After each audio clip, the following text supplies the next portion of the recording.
lado, doçura minha,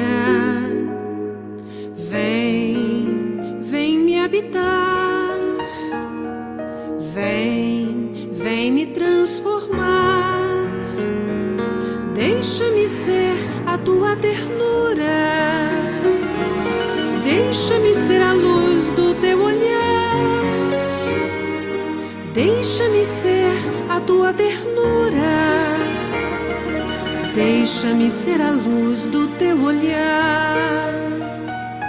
Vem, vem me habitar, vem, vem me habitar.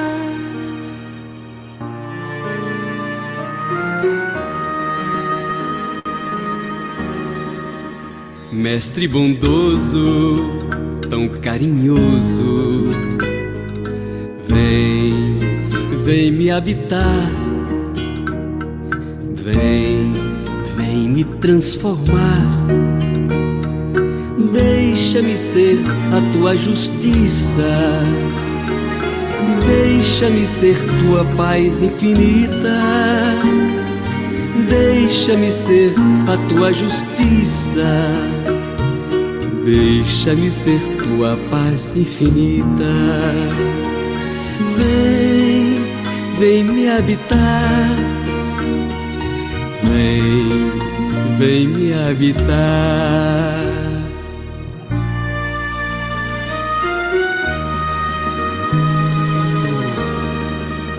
Mestre dos mestres, caminho e vida,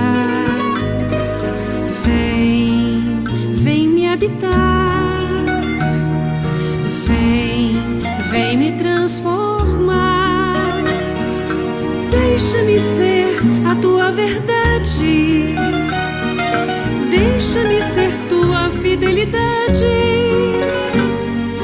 deixa-me ser a tua verdade, deixa-me ser tua fidelidade. Vem, vem me habitar, vem, vem me habitar.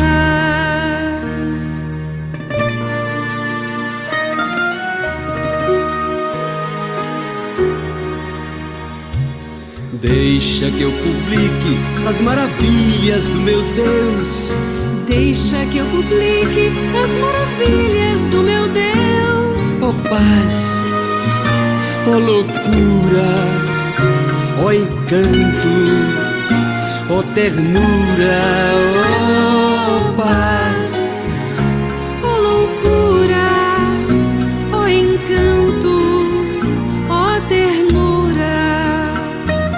Vem, vem me habitar, para o mundo transformar.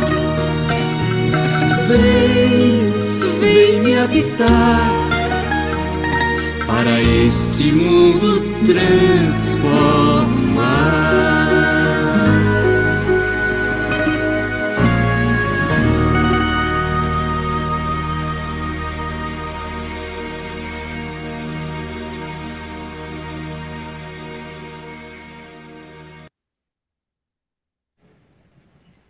Bem-vindos e bem-vindas a mais um encontro formativo do CEBI, Centro de Estudos Bíblicos. Hoje vamos continuar a série na Profecia no Cotidiano. No dia 21 de maio, estamos com a série Profecia e Trabalho. São 3 séries, essa é a segunda, com o nosso assessor, pastor Valdir Martins. Né? Ele vai trabalhar com o texto bíblico de Tiago 5, de 1 a 6. Então, todos estão e todas sendo convidados a essa reflexão. Já lembramos que no dia 28 de maio teremos o terceiro encontro com a Kátia Mariano, da Pastoral Operária. Ao final da formação, parte dos vídeos serão disponibilizados. Vou pedir ao pastor Valdir que se apresente. Fala, gente, boa noite. Eu sou Valdir Martins, eu sou pastor batista há bastante tempo, mas fui pastor, vamos dizer assim, com dedicação exclusiva durante 20 anos, e nos últimos 10 eu estou fora do exercício formal do ministério pastoral, né? Continuo pastor porque não tem jeito, né? É vocação e a vida. Ah, então não tem como dizer que você não é pastor porque não está na igreja, e graças a Deus você pode ser o que quiser, inclusive fora da igreja, né? Às vezes é melhor fora da igreja para ser o que quiser, né? Mas estou no SEBI. Eu sempre digo que o SEBI, para além de metodologia, de leitura bíblica, é o estilo de vida, é um jeito de ser no mundo, é um jeito de estar no mundo. Então, eu sou do SEBI desde 1995. Comecei no SEBI Alagoas, com uma queridíssima Marival. Não sei se alguém aqui conhece Marival lá de Alagoas, mas foi quem um dia ela foi à igreja, estava na igreja, um culto de oração. Ela chegou caladinha, ficou lá, sentou no último banco, participou do culto inteiro. No final, pediu para conversar comigo, me apresentou o SEBI e já me convidando, era uma quarta, para ir a uma reunião no sábado. Dessa reunião acho que janeiro, foi fevereiro ou março de 1995. Eu fui lá e nunca mais saí até hoje, né? Até hoje. Então eu sempre digo que toda a minha pastoral, ela foi desenvolvida a partir do SEBI, né? Então é um pouco isso. Então eu sou piauiense, já vivi em Recife, já vivi em Maceió, já vivi em São Luís do Maranhão e agora estou nesses últimos 15 anos em Salvador. Ok. Obrigado, Valdir, pela apresentação. Vamos agora escutar um depoimento de um trabalhador escravo.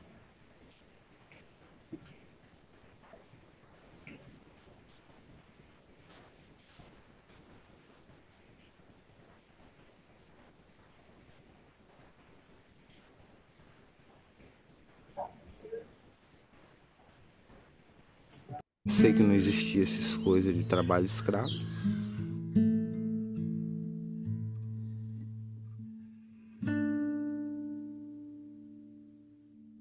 Cheguei na primeira fazenda, onde houve vários assassinatos. Fui para Calvoeira fazer carvão para siderúrgica, ali perto de Sailândia. Outra exploração também. E o tanque a gente tomava banho, lavava roupa e bebia água. Barracozinho de lona, não tinha energia, quebrei um dedo. Desse dedo não fui atendido no hospital, não me deram medicamento. E retornei ao serviço, o gerente já tinha botado outro no lugar. Só fiz pegar minhas coisas e sair à noite, no beiço da BR. Fui para outra fazenda pior, foi obrigado a nós sair fugidos. Para começar aí só tira a gente de madrugada. Os caminhão chegam e lota de gente. Eles deixam a gente vários dias no hotel, aqueles hotelzinhos mesmo feitos de tauba. O almoço, a janta, o café, e coloca uma mulher no meio, mas não dá dinheiro. E muita bebida, onde passa a dopar as pessoas só com bebida. Quando a gente está pensando em estar num bem bom, os caminhões chegam à madrugada, todo mundo dormindo. Lá a gente compra foice, compra esmeril, compra bota. Se não tiver roupa, tem que comprar roupa também de serviço. Aí é onde eles colocam no caderno a dívida do hotel. Então se junta a dívida do hotel com a dívida do combustível. Quando a gente termina o serviço, não tem saldo. Todas as cidades, tu andar aqui no Maranhão, tem gente do trabalho escravo que conseguiu escapar. Que a maioria que não escapa está debaixo do chão. Infelizmente, essa é a realidade de boa parte de nosso povo pobre. E para refletir essas questões, também estamos aqui hoje. Não é? Antes de Valdir ter a palavra para partilha, vamos ouvir mais uma música de Zé Vicente, boa nova em nossa vida.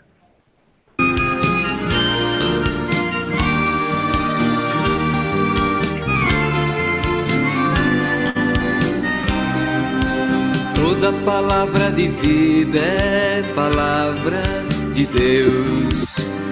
Toda ação de liberdade é a divindade agindo entre nós. É a divindade agindo entre nós. Boa nova em nossa vida, Jesus semeou. O Evangelho em nosso peito é chama de amor. Boa nova em nossa vida, Jesus semeou. O Evangelho em nosso peito é chama de amor.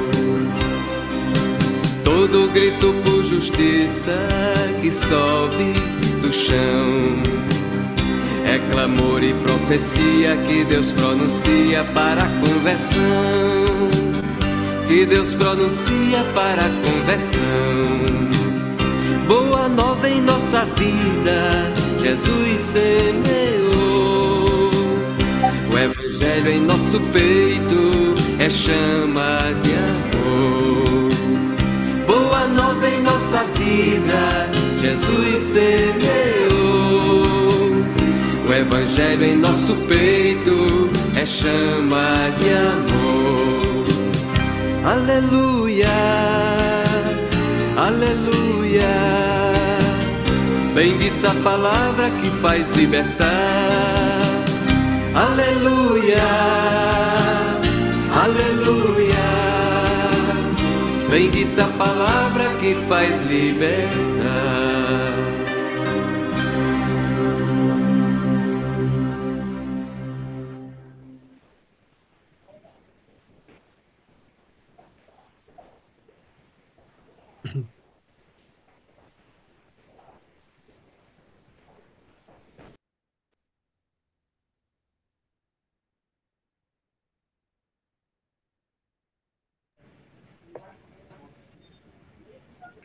Leiamos o texto bíblico, Tiago 5, de 1 a 6. E agora vocês, ricos, chorem e gemam por causa das desgraças que estão para cair sobre vocês. As riquezas de vocês estão podres e suas roupas estão roídas pelas traças. O ouro e a prata de vocês estão enferrujados, e a ferrugem deles vai testemunhar contra vocês. E como fogo lhes devorará a carne. Vocês amontoaram tesouros para o final do mundo. O salário dos trabalhadores que fizeram a colheita nos campos de vocês, que vocês não pagaram, está clamando. O clamor dos ceifadores chegou aos ouvidos do Senhor dos Exércitos. Vocês viveram na terra com luxo refinado. Engordaram seus corpos para o dia da matança. Oprimiram e mataram o inocente, sem que ele pudesse defender-se.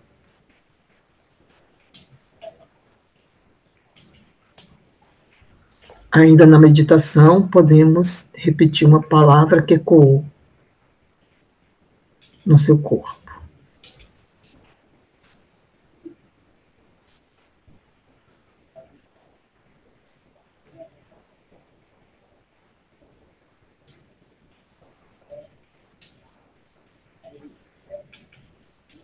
O ouro e a prata de vocês estão enferrujados.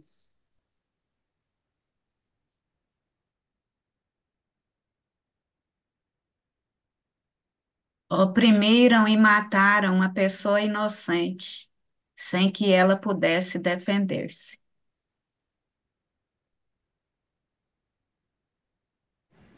As riquezas de vocês estão podres. Ricos, chorem e gemam.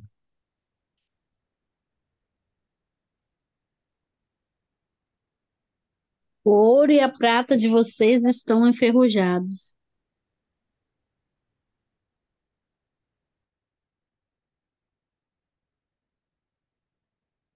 Vocês não pagaram trabalhadores que fizeram colheitas no campo de vocês. Oprimiram e mataram o inocente, sem que ele pudesse defender-se.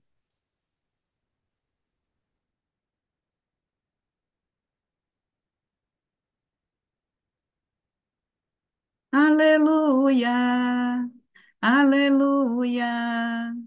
Bendita a palavra que faz libertar. Aleluia, aleluia. Bendita a palavra que faz libertar.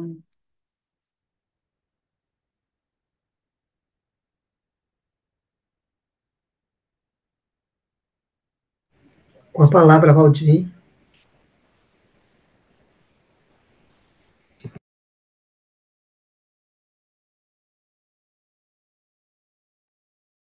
Gratidão, Beth, e meus cumprimentos a todos e todas presentes. E esse texto de Tiago, ele é um convite para refletirmos, para pensarmos de modo bem detido sobre o mundo do trabalho e os seus impactos na vida dos trabalhadores e das trabalhadoras, né? O tema proposto é extremamente oportuno, né? Trabalho e profecia, especialmente no mês de maio, né? Mês quando a gente reflete um pouco sobre as questões relativas ao trabalho. E esse texto traz um destaque especial para a forma como os ricos constituem suas riquezas, mas também mostra o olhar de Deus para esse processo como um todo. Então, se vamos refletir um texto de Tiago que fala sobre a forma como os ricos acumulam as suas riquezas, as estratégias que eles utilizam, e pela própria leitura que Beth acabou de fazer, nós acabamos de fazer, mostra quem são as principais vítimas, as principais vítimas exploradas por esses ricos exploradores. Então, não tem como a gente ler um texto desse sem pensar na realidade que nos cerca. O primeiro vídeo demonstra exatamente isto. A realidade do trabalho análogo à escravidão no Brasil é algo que constrange, apesar de ser uma realidade encontrada no mundo inteiro, no Brasil é flagrante, visto que nós somos um país de 500 e poucos anos e um pouco mais de 100 anos foi formalizada a liberação dos escravos, né? Então, nós ainda vivemos e respiramos uma cultura escravagista. E o trabalho escravo no Brasil, o trabalho análogo à escravidão no Brasil, tem os setores que são mais flagrados, que é o agronegócio, a construção civil, a moda, a indústria da moda, todo aquele glamour e ali é feito, a gente vai pensar cada vestido, cada peça ostentada nos salões mais ricos do país, tem por trás mão de obra escrava, tá?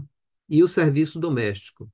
Então, assim, podemos pensar, dei uma rápida olhada, a produção de carvão vegetal, como o vídeo nos mostrou, a criação de bovino para corte, serviços domésticos, cultivo do café e a extração e britamento de pedras. Essas são as principais áreas, os principais setores que utilizam a mão de obra, fazem o trabalho análogo à escravidão.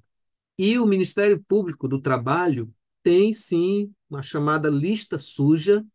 Você pode acessar a internet para descobrir exatamente mais de 300 empresas que já foram denunciadas ou estão sob investigação de exploração de mão de obra escrava. Isso é importante, até um gesto de cidadania, consultarmos essa lista para a gente, de repente, não tomar o vinho lá de Bento Gonçalves, que é fruto apesar de todo o estímulo, né, para comprarmos produtos do Rio Grande do Sul em solidariedade, mas a gente não pode fechar os olhos para a Bento Gonçalves, que foi, sim, denunciada nacionalmente como exploradora do trabalho escravo.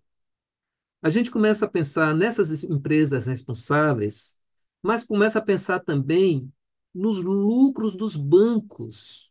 Eu vou citar números aqui que, se você me perguntar o que é isso, eu vou dizer que não sei, né? O lucro dos 5 maiores bancos no Brasil em 2023 foi na ordem de 107,5 bilhões, né? Você deve ter isso na sua conta bancária, né? A distribuição dos dividendos da Petrobras, que nós temos acompanhado este drama e a pressão do mercado, e que culminou, inclusive, com a queda do presidente da Petrobras. Os dividendos são uma parcela do lucro da companhia que é repartida entre os acionistas. As antecipações aprovadas ao longo do ano passado e pagas até março de 2024 somam 58,2 bilhões. Ou seja, estamos falando de muito dinheiro. Estamos falando de empresas que exploram o trabalho escravo, estamos falando de trabalhadores e trabalhadoras que são exploradas e que geram a riqueza daqueles que enriquecem muito em nosso país. A abordagem que eu farei a partir desse texto, ela parte de um estudo elaborado pelo pastor Luiz Carlos Urich e a professora Claudete Beise Rich, né? Escreveram um trabalho incrível sobre esse texto, e publicaram no portal Luteranos. Tá? Então, eu vou fazer essas reflexões a partir do trabalho que eles fizeram.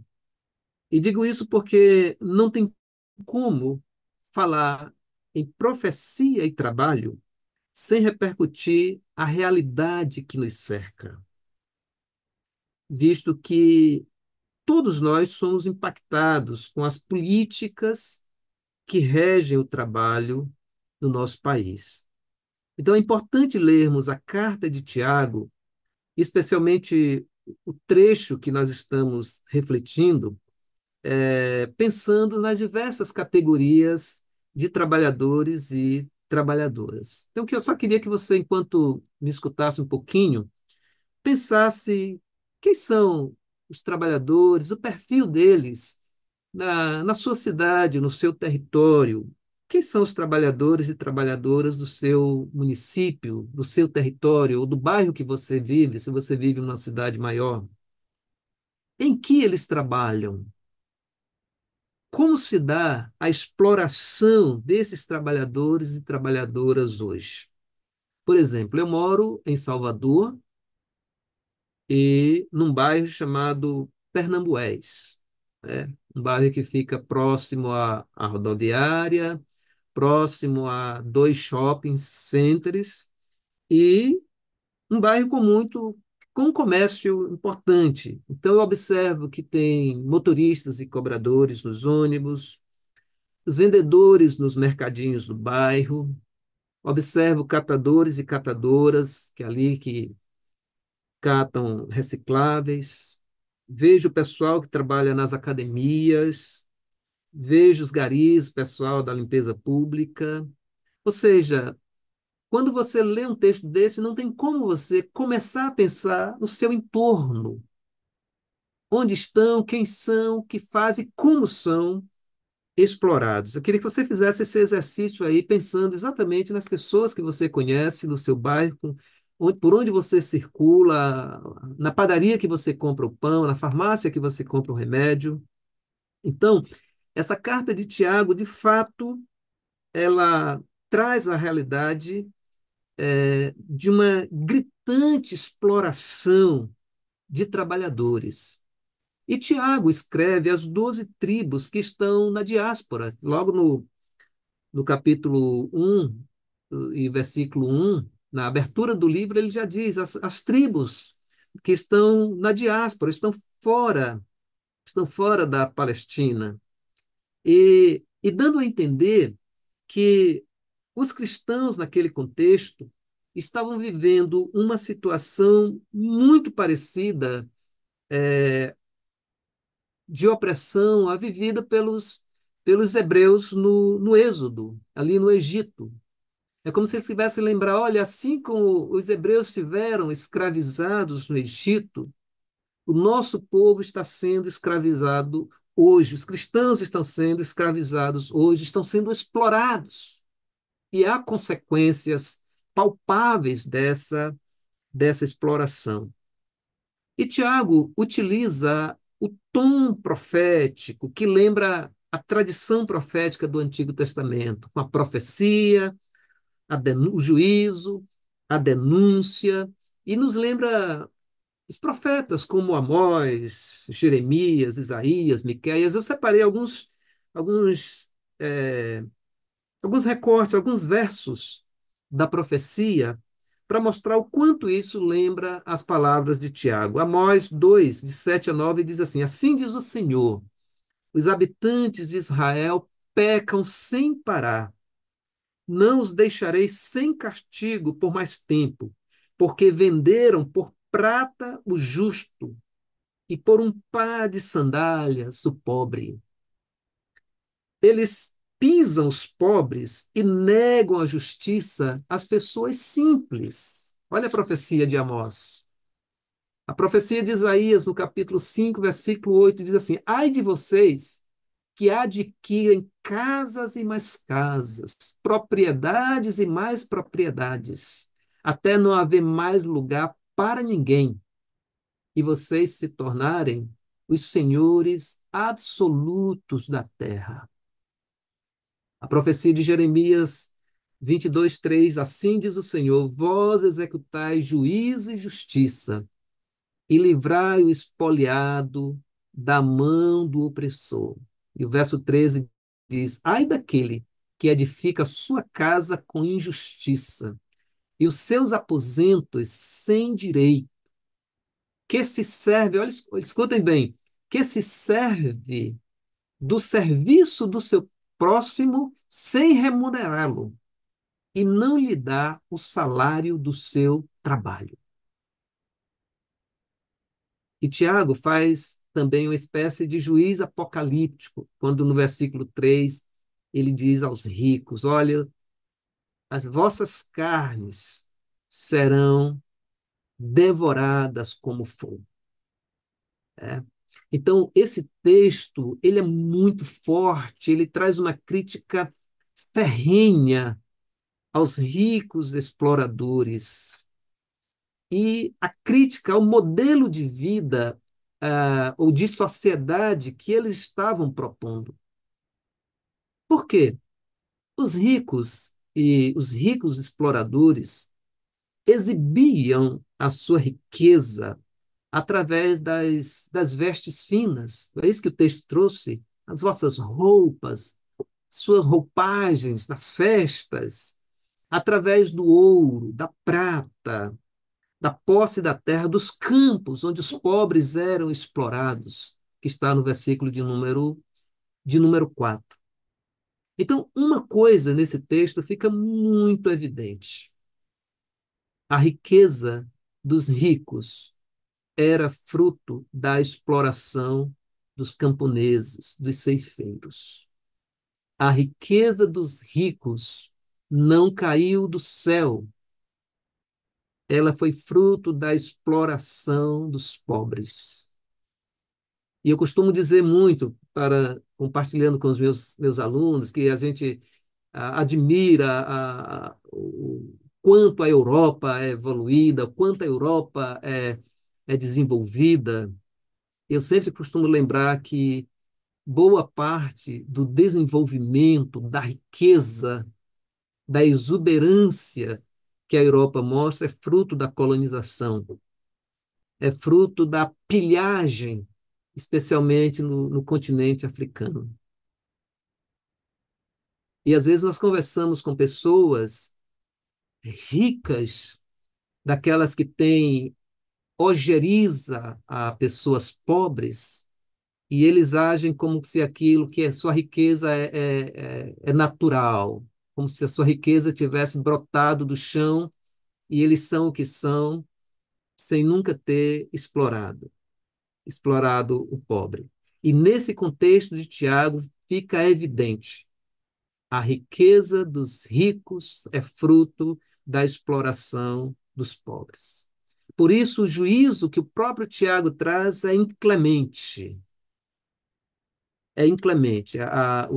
O texto, ele abre o texto que Beth leu para a gente. Eu vou ler aqui numa versão mais tradicional, que diz assim: Atendei agora, ricos, chorai lamentando por causa das vossas desventuras, ou das desventuras que vos sobreviverão.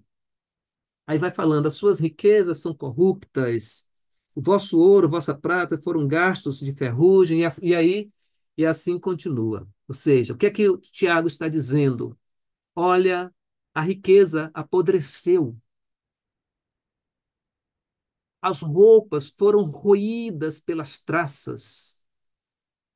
Ouro e prata enferrujaram. As carnes de vocês devoradas como pelo fogo. Esse é o juízo que Tiago apresenta aos ricos exploradores. Mas você pode perguntar, mas qual foi? Você lê interpretações extremamente rasas sobre esse capítulo, as pessoas dizem, mas o texto não tá dizendo que é pecado ser rico, talvez o erro aqui é o mau uso do dinheiro. Na verdade, o grande pecado, a grande questão posta em Tiago, o grande pecado praticado pelos ricos exploradores, ou o problema central desse texto, foi a retenção dos salários dos trabalhadores. Eu diria que eles mexeram no que há de mais sagrado para as pessoas empobrecidas. As leis do Antigo Testamento proibiam a demora no pagamento dos salários, assim como o pagamento injusto ou insuficiente. Levíticos, na lei 19:13 diz assim: não oprima nem roube o seu próximo. E olha a lei dizendo: não retenha até amanhã do dia seguinte o pagamento de um diarista.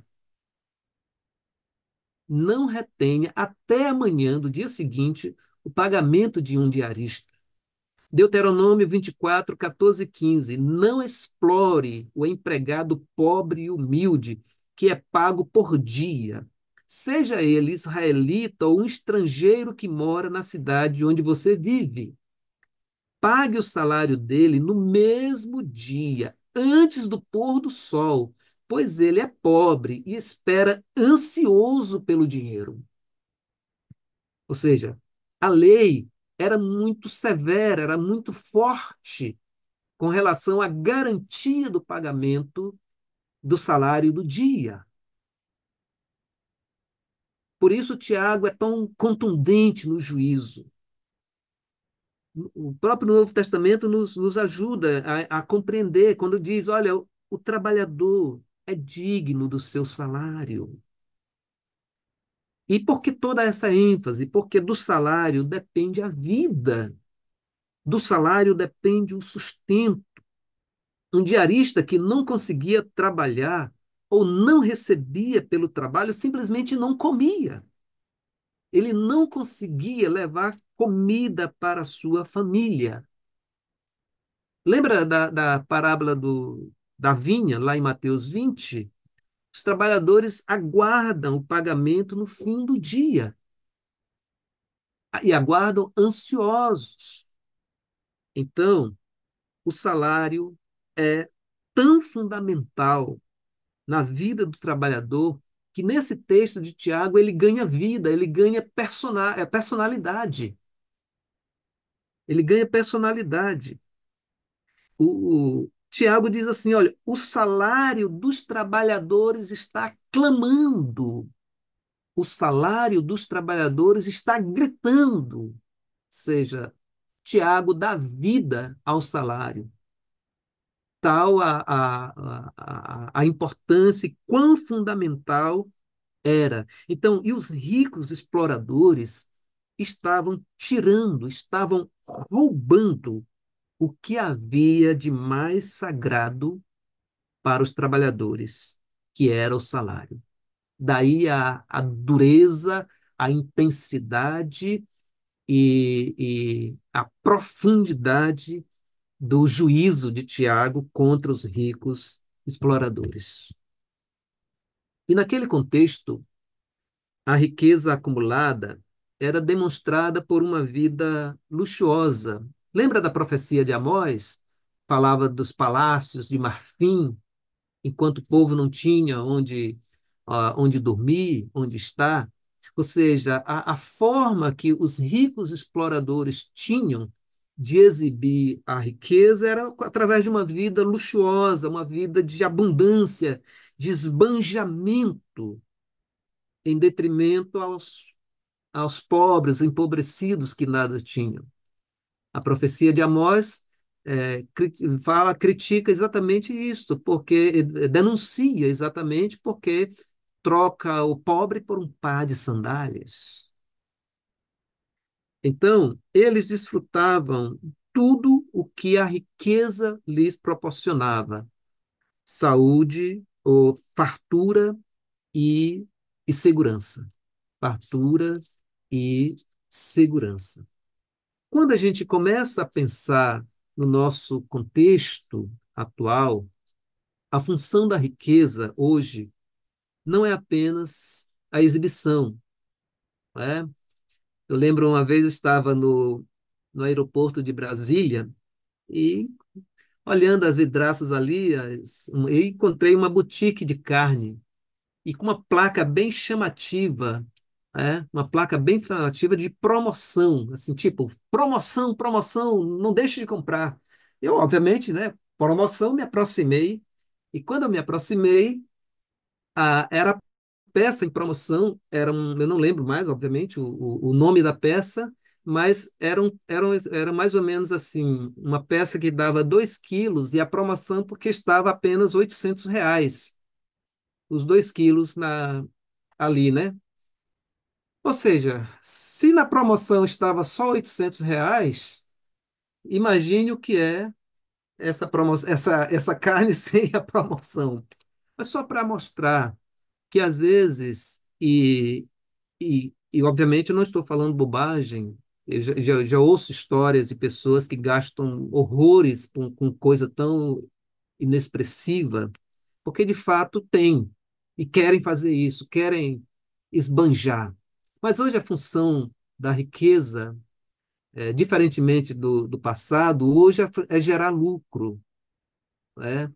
E pelo lucro, o capital se refaz o tempo inteiro.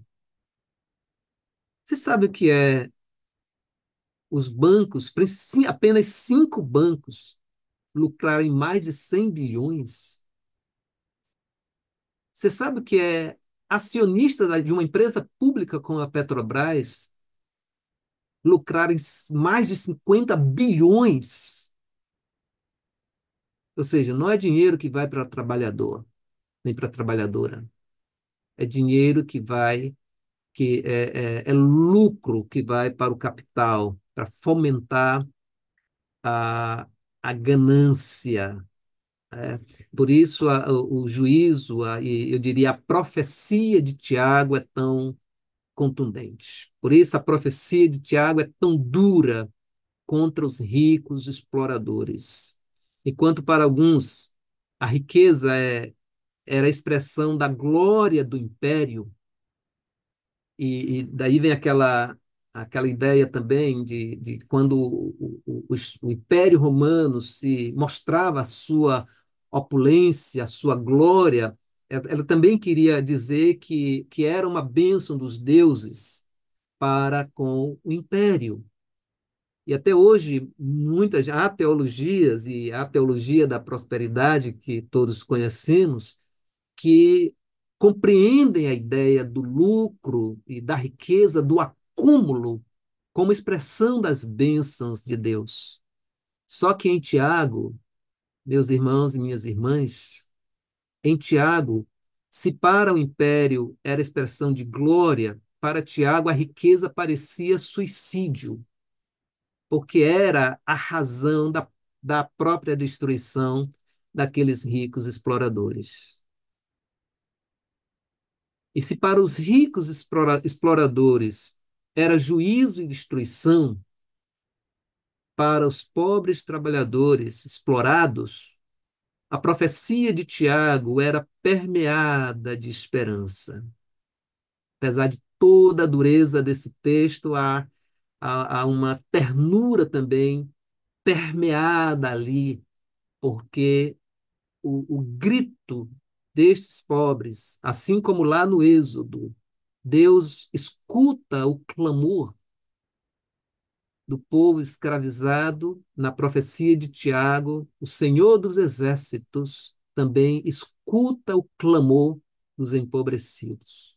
E talvez aqui esteja o maior sinal de esperança, maior sinal de esperança para todos os empobrecidos e empobrecidas.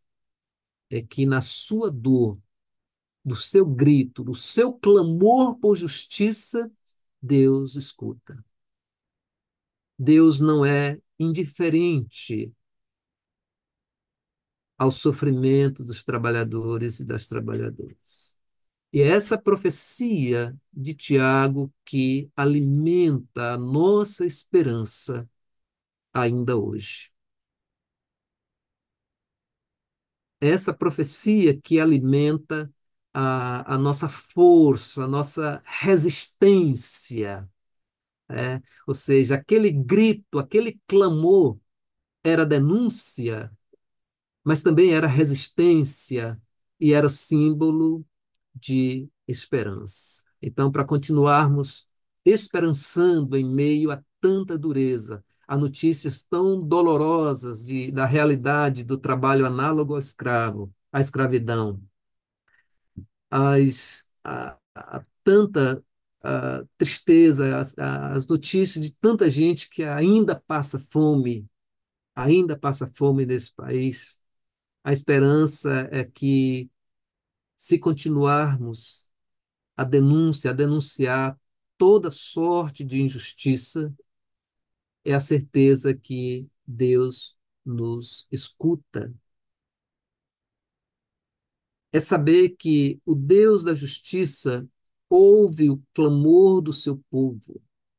É entender que a sua misericórdia e a sua generosidade continuam pulsando entre nós. E isso é tão bom, saber que Deus continua no nosso meio, Deus continua entre nós e nos estimulando, nos convidando a lançar a profecia contra toda sorte de injustiça e de exploração aos nossos irmãos e às nossas irmãs, trabalhadores e trabalhadoras. Que Ele nos ajude a compreender cada vez mais quão forte é essa palavra e quão viva é essa palavra que aqui no CEBI a gente sempre fala, né? Essa palavra que ilumina a vida e essa vida que ilumina essa palavra. Que a Ruá esteja entre nós, soprando a cada dia, a cada instante. Amém.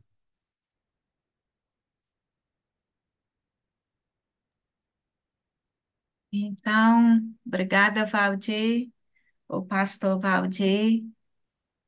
Do que o Valdir falou, o que que ecoa no corpo da gente, o que que a gente quer assim trazer à tona, ressaltar, ou que nos faz lembrar também.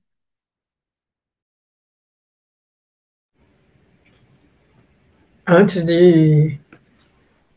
do nosso encontro hoje à noite, eu estava assistindo o ICL Notícias, que acontece à noite e também pela manhã, e eu estava um pouco triste com as notícias, pensando, é, um, meu Deus, como a, você olha para a política, para a justiça e fica um pouco desencantado nos encaminhamentos que a sociedade brasileira está estabelecendo. E, a, e quando o Valdir refletiu hoje, me deu essa sensação, apesar de tudo, amor, dizer, de um Deus que não está indiferente a tudo isso. Não é?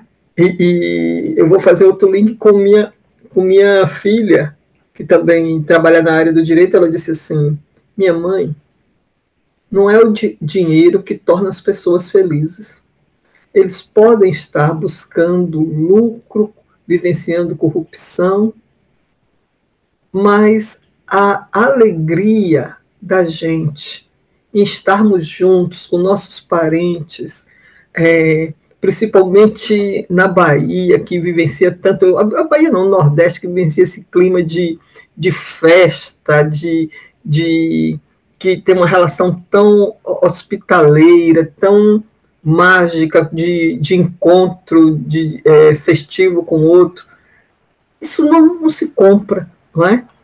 Acima de tudo, eu acho que a gente tem que manter vivo essa luta para acenar as pessoas ao nosso redor sobre os convites que ainda continuam, porque outro dia meu sobrinho chegou todo empolgado que iria para o sul do Brasil, e aí eu fiz alguns questionamentos. Eu disse: você tem certeza que essa é a melhor opção? Então, ainda muito canto de sereia para os nossos jovens, e a gente precisa estar refletindo sobre isso nos nossos espaços religiosos. Não só na vizinhança, mas também fazer ecoar o quanto é real esse sistema, porque como ele participou até de algumas reuniões para a seleção, é tudo tão bem montado, que as coisas ali são ditas, que você vai ficar no hotel, que você vai... assim, o salário é pouco, mas mesmo assim você cria uma fantasia de que aquela ida é algo bom. Não é? E eu fui chamando a atenção dele em relação a esse processo, e ele foi desistindo da ideia. Então, mas eu fico pensando quantos vão, exatamente porque não tem ninguém que o ajude a refletir de forma mais atenta sobre a proposta. Não é? Logo depois ele conseguiu um emprego aqui, ganhando um salário mínimo, mas na estrutura familiar de maior segurança, efetivamente. Não é? Então, eu vejo que quanto pudermos vivenciar fazer ecoar esse alerta é fundamental.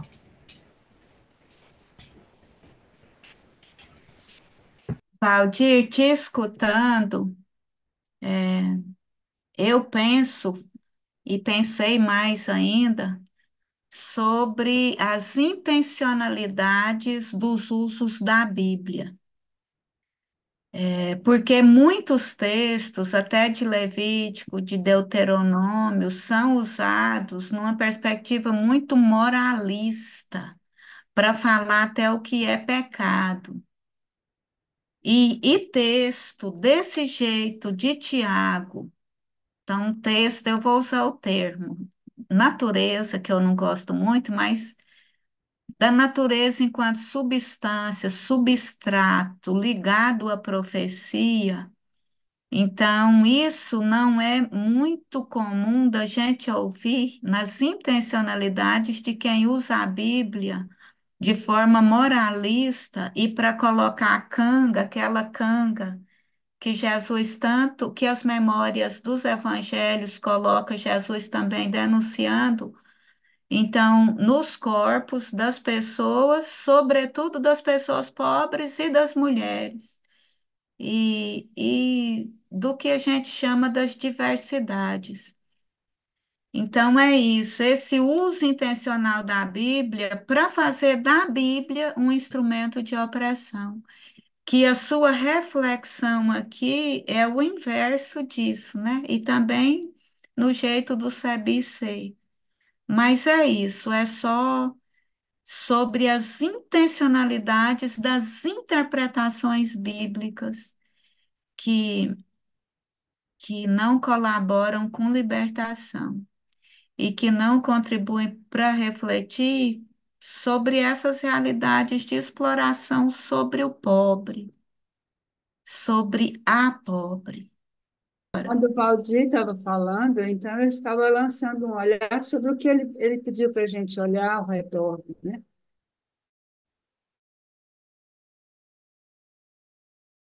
E aí a gente, vou vendo o momento,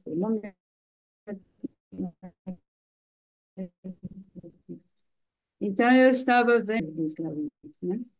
A cor da pele do pessoal que trabalha no trabalho mais duro da cidade, né? Então, realmente essa questão da escravidão é um fato real, né? E que é real e que a gente se sente muito impotente. Eu me sinto muito impotente diante dessa situação, tá? E assim eu vejo que realmente o texto vem nos trazer um fio de esperança, né? Assim, vamos esperançar. Porque mesmo conversando com esse grupo aí, tudo, né? É um grupo que se adapta, né? Se adapta e acho que talvez está bom, porque pelo menos tem emprego, pelo menos você ganha um pouco, não se fala, né? Então, mas eu acredito que a gente ainda vai chegar, sabe? No momento em que a gente vai poder refletir e dizer, olha, o direito é de todos, né? E nós temos os mesmos direitos, a gente tem que lutar pelo nosso direito, mas que é real essa situação, viu? É real. Mais alguém quer falar? Eu queria partilhar um pouco, trazer um pouco a ideia do que Beth traz, né? Beth se referiu ao sul do país, os jovens do Nordeste se iludem todo, jovens trabalhadores sem oportunidades por aqui, para ser explorado em outros estados, muito mais explorados, né? Pelo menos perto de casa, eles têm esse aconchego da família, né? Tem uma casa, onde ser acolhido. Me remeteu aos jovens brasileiros de muitos estados do Brasil que saem daqui do Brasil com o sonho da Europa, né? E lá eles são tão explorados, são sobrevivem para o alimento, só para o alimento, para pagar onde reside, e vive aquele ciclo de exploração, né? E a Europa, com aquele glamour todo, porque é um país desenvolvido, isso e aquilo, ele só foi desenvolvido primeiro explorando as riquezas da nossa América, das Américas, né? Através da colonização, e agora através do trabalho dos americanos e dos africanos, dos países pobres, de modo geral. Então, me veio essas duas coisas a partir da fala de Beth. Essa exploração dos americanos, africanos pelos países europeus continuam, parece que a gente continua aquele ciclo de exploração, de colonização.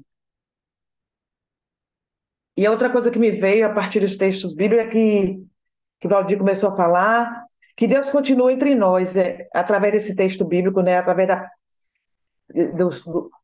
dessa profecia de Tiago. Deus continua entre nós e através da nossa prática, né, eu penso, trazendo para o CEBI, da leitura popular da Bíblia, é essa leitura popular e que liberta, de libertadora da Bíblia, que nos estimula a sermos esses profetas dos dias atuais, denunciando as injustiças, as explorações de pessoas, né? Então, quando o Valdir falou que sobre o CEBI, né? O corpo dele em relação ao CEBI, eu fico pensando, eu sempre afirmo que o CEBI, para mim, é uma fonte de água pura. É aí que eu bebo, que eu me preencho, que eu crio vínculos afetivos, amorosos. Nossa, então é sobre isso. E isso tudo faz a gente, nos estimula a essa denúncia. Sempre. É isso. Só mais isso eu quero falar, porque a fala da Maria me fez lembrar, me trouxe à memória que quando o Valdir nos convocou para visualizar ao nosso redor sobre a realidade do povo trabalhador, né, da classe trabalhadora, eu imaginei indo para o trabalho a pé, porque eu vou a pé. E aí, o que que eu observo e o que que eu observei? Trouxe assim para minha memória. Tem a questão da cor da pele, né? De quem varre a calçada, de quem atende. E se tem, por exemplo, sobretudo nas lojas, se tem mulher e homem, quem varre e lava o estabelecimento é a mulher. E se tem homem e homem, e aí nessa relação de hierarquia tem o mais jovem, quem lava e varre é o mais jovem.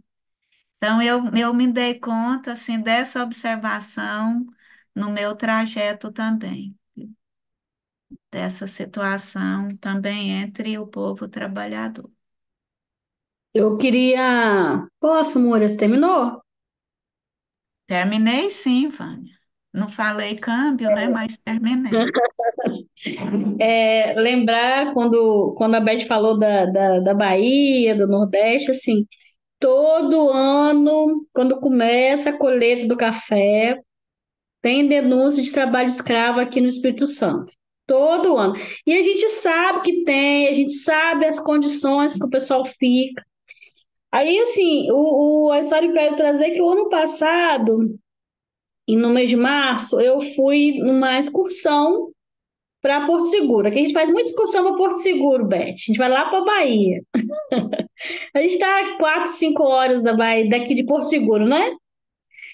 Aí a gente foi numa excursão que o ônibus começava aqui na Grande Vitória e ia passando em outros municípios mais do interior, mais para próximo da Bahia.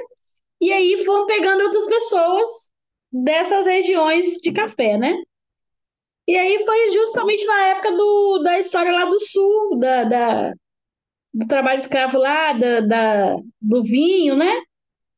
Aí as pessoas que estavam no ônibus, assim, em algum momento eu vi comentando assim, mas o pessoal quer vir trabalhar e quer ficar em hotel 5 estrelas. Não quer trabalhar, quer ficar hospedado, quer... Aí, assim, a gente ficava olhando assim e vendo o quanto é naturalizado essa condição de escravidão, né? Eu nem falo que é análogo à escravidão, eu falo que é escravidão mesmo, porque a pessoa vem, trabalha, trabalha, trabalha, quando ela sai, ela não leva nada, porque ela já está devendo. E devendo uma condição assim, devendo numa condição que não é justa, né? Porque se fosse uma condição, uma compra, uma coisa justa, mas não é justa, é uma exploração de todos os sentidos. A comida é muito cara, a hospedagem é muito cara, não faz lógica com o que a pessoa está ganhando, né? No final das contas, ela trabalhou, trabalhou e fica devendo.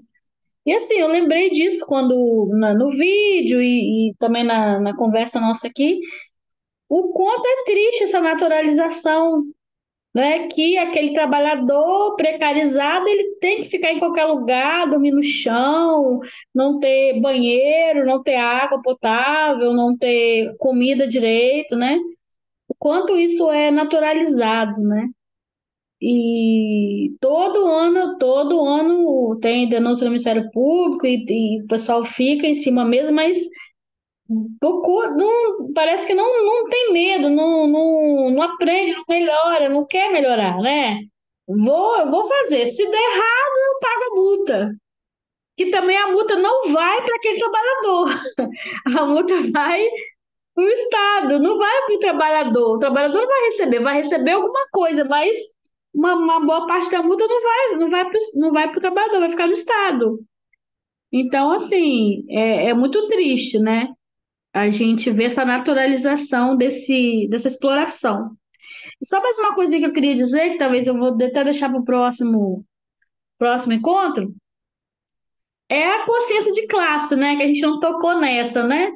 Porque às vezes você é um trabalhador que ganha, sei lá, 5 salários mínimos, você continua sendo um trabalhador, né? Você não é dono dos meios de produção, você não está usufruindo do lucro, você não está.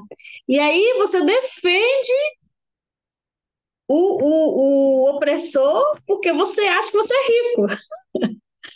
Mas se um dia lá você for mandado embora, você não vai ter o seu salário, 5 salários ou 10 salários que seja. E aí você vai entender que você também é classe trabalhadora, né?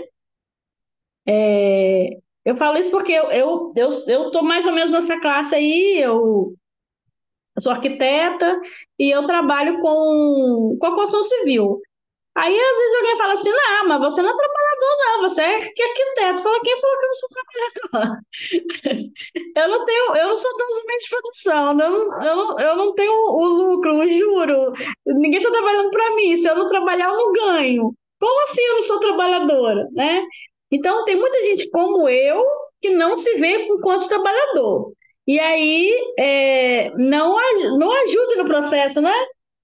Em vez de ajudar, vai ser o contra, né? Então, talvez acho que quando a Kátia for falar a semana que vem da pastoral operária, talvez a gente desenvolva mais esse lado aí.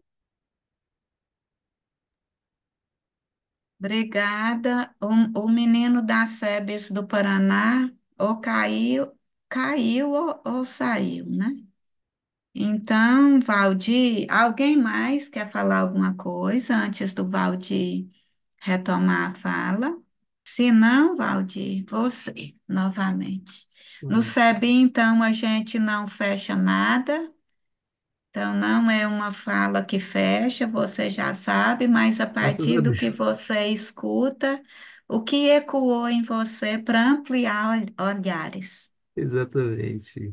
Ainda bem que a gente não fecha nada, né? Ainda bem. Tanto que Vânia deixa, olha, vamos deixar essa pimentinha para o próximo, né? Da consciência de classe vai ficar melhor. Ah, mas eu acho incrível como o impacto, né, que a Bíblia provoca na gente, a forma de ler, ah, como a gente recebe cada palavra, cada abordagem, cada interpretação. E você trouxe isso tão bem, né, na intencionalidade com que os grupos fundamentalistas e, e hoje, infelizmente, por mais que os evangélicos fundamentalistas sejam maioria e façam mais barulho, mas há um contingente enorme de católicos espíritas engrossando esse caldo, entornando esse caldo e complicando mais ainda a leitura da Bíblia. Então, nós somos desafiados e desafiadas a persistir nessa leitura, nessa jornada, para que, pelo menos, minimizar os estragos, né? Porque, de alguma forma, eles têm mais dinheiro, mais mídia, mais gente, comunicam melhor, inclusive com os nossos jovens, e Frei Beto já vem nos alertando, né, sobre as cabeças brancas dos movimentos populares e sociais e o quanto o contrário está acontecendo do lado de lá, né? Assim, quanto mais jovens e adolescentes seduzidos por um discurso bem montado e a partir com cara de Bíblia, né, com cara de sério sobre tudo isso. Então, eu vejo os movimentos, tanto católicos quanto protestantes, com muita apreensão, com muita tristeza, porque há sim uma intencionalidade, há sim uma maldade, uma interpretação distorcida para, para mentir, na verdade, né? Ou para explorar apenas o que interessa, até porque a, a, a lei, né, é tão contundente, né, quando se fala da justiça, quando se fala do direito, da acolhida ao órfão, à viúva, ao estrangeiro, e, aliás, a tradução do direito na lei é exatamente a acolhida aos desamparados como um todo, né? Então, pensar nessa intencionalidade, essa contribuição que você trouxe, Núria, tão importante, necessária e desafiadora. A gente precisa, sim, é, estar aqui e disseminar essa forma de ler para que mais pessoas acessem isso e que essa leitura, esse jeito de ler, atinja e encontre mais adesão, mais aderência junto às pessoas, né? Ah, um outro elemento trazido também, que eu achei tão interessante, é esse olhar que às vezes sedutor, que tanto o sul do país, ou o sudeste, ou a Europa, Estados Unidos, exercem sobre jovens e até jovens casais, né, casados, pessoas com filhos pequenos, falam de viver no outro país, porque vai ter mais segurança, vai ter mais isso, mais aquilo. Então, há todo um discurso sedutor com relação, com relação a isso e o quanto a gente precisa trabalhar essa consciência mesmo do seu lugar, da sua identidade. E eu acho que essa proposta de Tiago, ela vem, de fato, ao encontro de todas essas lacunas que a gente encontra, porque a gente vive nessa ideia da riqueza e pensando nessa leitura, quantos comentários, eu diria assim, inexpressivos, não seriam inexpressivos, mas assim, distorcidos eu li sobre esse texto, né? Quanta gente, a internet está pulverizada, cheia de interpretações tão rasteiras sobre esse texto e a preocupação das pessoas que interpretaram em proteger a figura do rico. Não é que a Bíblia esteja contra o rico, não é que a Bíblia esteja contra a riqueza, quando na verdade a Bíblia está sim contra a riqueza fruto da exploração, né? Sim, a Bíblia está sim contra, né, a, a forma como essa riqueza foi adquirida.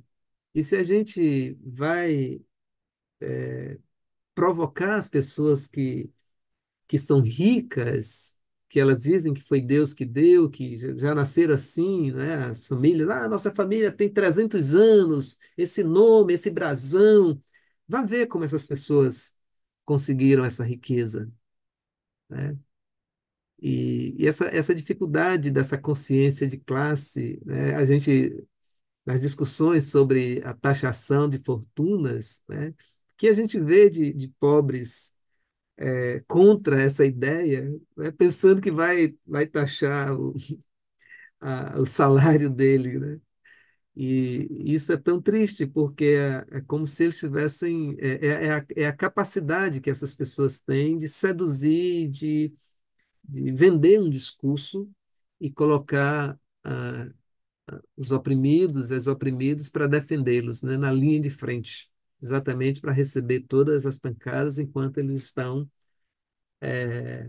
lucrando. É exatamente isso, enquanto eles estão lucrando. E essa coisa de lançar o olhar foi a partir da provocação de Tiago que eu parei também para pensar em quem são as trabalhadoras e os trabalhadores que estão ao meu redor. né? Foi indo daqui da minha casa para a padaria e encontrando essas pessoas na rua, né? Foi vendo e a irmã Maria chamou atenção para essa coisa da cor da pele de quem vai fazendo o trabalho, né? Tem um, tem um